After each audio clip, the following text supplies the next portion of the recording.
प्यारे साथियों नमस्कार। मैं उम्मीद करता हूं कि आप सभी कोई मस्त होंगे। सो प्लीज हंसते रहिए, मुस्कुराते रहिए, स्वस्थ रहिए और मन लगा करके पढ़ाई करते रहिए। सबसे पहले तो आप सभी को छठ पूजा की बहुत बहुत शुभकामनाएं हमारी तरफ से और पूरे परिवार की तरफ से।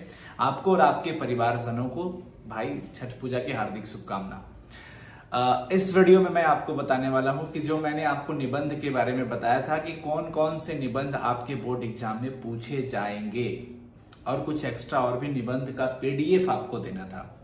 मुझे पता है आप पीडीएफ की तलाश में हैं कि कहां पे आपको पीडीएफ मिल जाएगा, तो बस आप उससे प्रिपरेशन अच्छे से कर सकते हैं। यही ना, बोलो हाँ या ना, यही ना चाहते हो जी।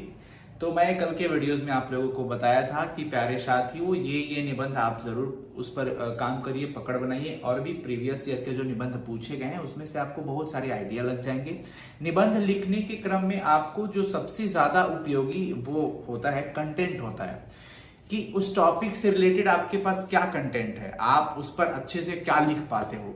तो उसको मैं आज आपके साथ शेयर करने वाला हूं। देखिए ये हमारा ये फोन हो गया। आपने क्या करा कि अपने फोन में साइंस संग्रह एप्लीकेशन को इंस्टॉल करना है। कहां पे पीडीएफ मिलेगा मैं बताऊंगा। ये आपका होम पेज ओपन हो गया।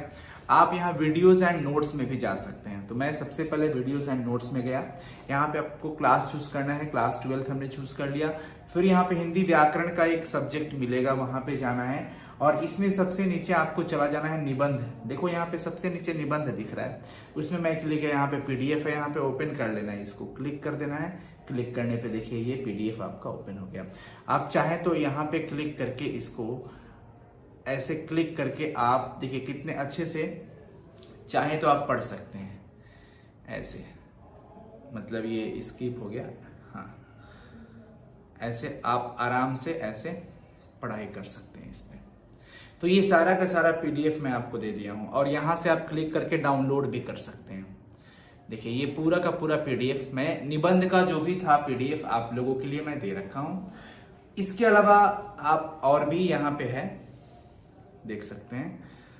माई कोर्स में जाना है, सबसे नीचे 2 नंबर पे यहाँ पे सफलता बैच है, आप इसमें भी जा सकते हैं। हिंदी व्याकरण है, हिंदी व्याकरण में आप चाहें तो संपूर्ण हिंदी व्याकरण का वो ऑब्जेक्टिव जिस दिन मैंने आपको करवाया था उसका पीडीएफ आप यहाँ पे देख सकते हैं। हिंदी व्याकरण का ये सारा है, मतलब संपूर्ण हिंदी व्याकरण का पीडीएफ है बच्चों। अगर आप चाहो तो इसको पढ़ करके बेहतर ऑब्जेक्टिव पे पकड़ बना सकते हैं। मतलब क्लास 12 की ऑब्जेक्टिव अगर ग्रामर सेक्शन की बात करें तो आपको कोई परेशानी नहीं होगा। आप आसानी से इसे प्रिपरेशन कर सकते हैं और इसे फोन में डाउनलोड भी कर सकते हैं आप।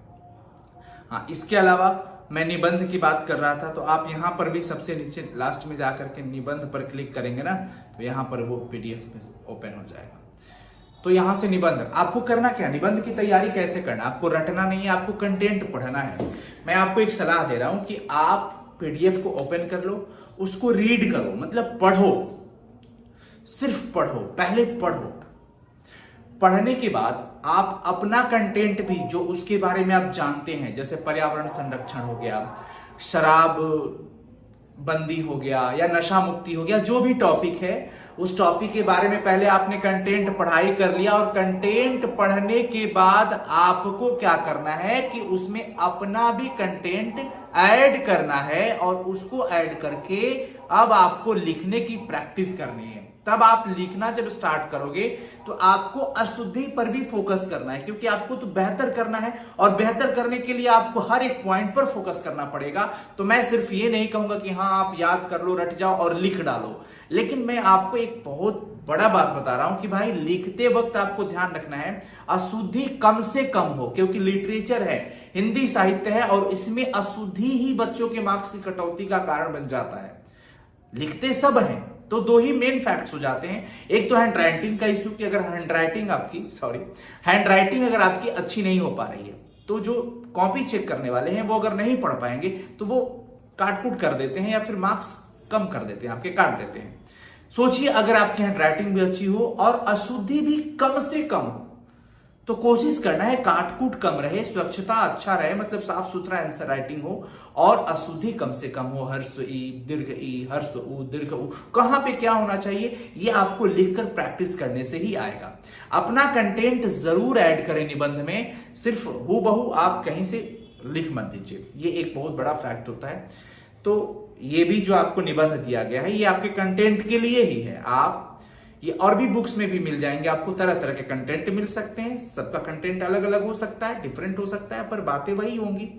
जैसे दुर्गा पूजा है, तो दुर्गा पूजा के बारे में आपने पढ़ लिया कि हाँ ये क्यों मनाया जाता है, कब मनाया जाता है, कब का समय होता है, क्या होता है। जैसे आप भी उसके बारे में ऑलरेडी जानते हो, आप अपना अनुभव भी उसमें शेयर कर सकते हो कि हाँ भाई आप दुर्गा पूजा को किस रूप में देखे हैं, क्या जो भी आपके पास कंटेंट है आप मतलब उचित तरीकों से स्टेप वाइज, मतलब कुछ भी नहीं लिख देना है और सिर्फ लिखना ही नहीं है, उसका स्टेप ध्यान रखना है। निबंध लिखते वक्त किन किन बातों को ध्यान रखना है, कौन सी गलती ना करे, इस पर मैं ऑलरेडी वीडियोस बना रखा हूं, तो उस वीडियो को जरूर देखिए और ये वीडियो आपको हेल्प करेगा कंटेंट के लिए। तो निबंध का पीडीएफ अपलोड हो चुका है, तो आप सभी कोई से विनम्र अनुरोध है कि आप इस एप्लीकेशन को इंस्टॉल कर लीजिएगा। अगर आपके फोन में नहीं होगा तो इंस्टॉल करने के बाद आप उसको जरूर देखिए, डाउनलोड कर लीजिए अपने एप्लीकेशन के अंदर, उसको रोज सुबह सुबह पढ़ते रहिए। मतलब एक टाइम टेबल बना लीजिए कि आपको कब कौन सा पढ़ना है, और मैं श्योर कह रहा हूं कि बहुत ही मजा आ जाएगा, बहुत ही मजा आ जाएगा बच्चों। इसके अलावा वो जो मैं हिंदी व्याकरण के जो करीब 400 से अधिक के ऑब्जेक्टिव हम लोगों ने करा था, उसका ऑब्जेक्टिव का आंसर के साथ पीडीएफ में ऑलरेडी अपलोड कर चुका हूं, तो आप उसको भी कंप्लीट करना मेरे भैया, क्योंकि आपके हिंदी विषय में अच्छा मार्क्स लाना है। वैसे तो सारे सब्जेक्ट में बेहतर मार्क्स लाना है, तो बेहतर मार्क्स लाने के लिए आपको बेहतर तरीके से पढ़ना पड़ेगा, मेहनत करना पड़ेगा और प्रैक्टिस करना पड़ेगा। तो अभी से आंसर राइटिंग स्टार्ट कर देना होगा, मेरी मानो तो अभी से आंसर राइटिंग स्टार्ट कर देना और मजे से प्रिपरेशन में लग जाओ। चलो अभी छठ पूजा मना लो, कल परसों में है ना, कल ही पहला अर्घ्य कल शाम को है। मतलब मैं आज वीडियो बना रहा हूँ इसके अकॉर्डिंग बोल रहा हूँ, ये मत सोचना कि 4-5 दिन बाद देखो गए छठ बीत गया है और आप अभी बोल रहे हो कल छठ है। भाई वीडियो बनने और पोस्ट करने के टाइम टेबल के अकॉर्डिंग मैं बता रहा हूँ। तो चलिए पढ़ाई करते रहिएगा, मजे से पढ़ाई करिए और मेहनत करिए। मैं बोल रहा हूं ना कि अशुद्धि पे ज्यादा फोकस करना, हैंड राइटिंग पर ज्यादा फोकस करना। धन्यवाद, थैंक यू सो मच। अपना स्नेह ऐसे ही बनाए रखें और बराबर आपको वीडियोस मिलते रहेंगे। नमस्कार, शुभ दिन हो आपका। Thank you, bye everyone. हो गया रिकॉर्ड, गजब। थैंक यू सो मच प्यारे साथियों, लव यू।